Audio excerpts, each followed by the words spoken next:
যোৱা ২৭ মে তাৰিখে এখেতক ঘৰৰ পৰা তুলি আনিল। তাৰপিছত ডিটেনশ্যন কেম্পৰ ২৭ তাৰিখৰ পিছত এখেতক লৈ গ'ল, ডিপৰ্ট কৰিলে। আজি ঘূৰি আহিল এমাহ পিছত।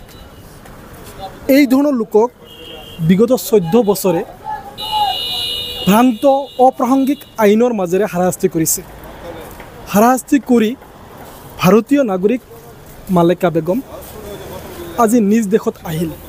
যথেষ্ট কষ্ট কৰিছে, আমি কষ্ট কৰিছিলোঁ, এখেতৰ স্বামী সুলেমান খান সকলোৱে কষ্ট কৰিছিল। এই ধৰণৰ দেহাৰে চাওক, এই ধৰণৰ লোকক যদি শাস্তি দি পাব কি আপোনালোকে? পালে কি? পাব কি? পালে কি? ১৪টা বছৰ শাস্তি দিলে, ডিটেনশ্যন কেম্পত ৬ বছৰ থাকিল, আকৌ বহিষ্কাৰ। আজি ঘৰত আহিল, নিজৰ ঘৰত আহিছে। তাত গৈ কিন্তু সেই দেশৰ নাগৰিকত্ব পোৱা নাছিল, কাৰণ সেই দেশৰ নাগৰিক নহয়, ভাৰতীয় নাগৰিক।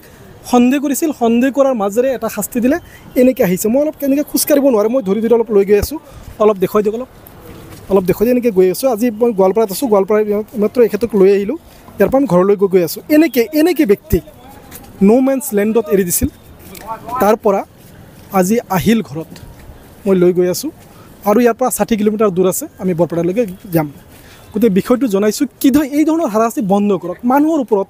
মানুহটো বিশ্ব নাগৰিক, আমি পৃথিৱীৰ নাগৰিক, তাৰপিছত ভাৰতৰ নাগৰিক, তাৰপিছত বাংলাদেশৰ নাগৰিক, এইবিলাক পিছত। ভাৰত, বাংলাদেশ, পাকিস্তান এইবিলাক পিছত, আগত বিশ্ব মানুহ আগত, তাৰপিছত ক'ৰ মানুহ, ক'ৰ কি, কাৰ পত্নী, কাৰ স্বামী, এইবিলাক পিছত, আগততো আমি মানুহটো।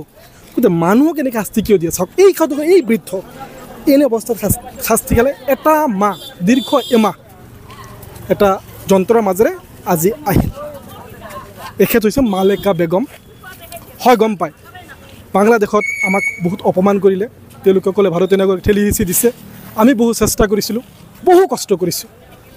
আজি আহিলে ঘৰত, এতিয়া আমি ঘৰত লৈ গৈ আছোঁ।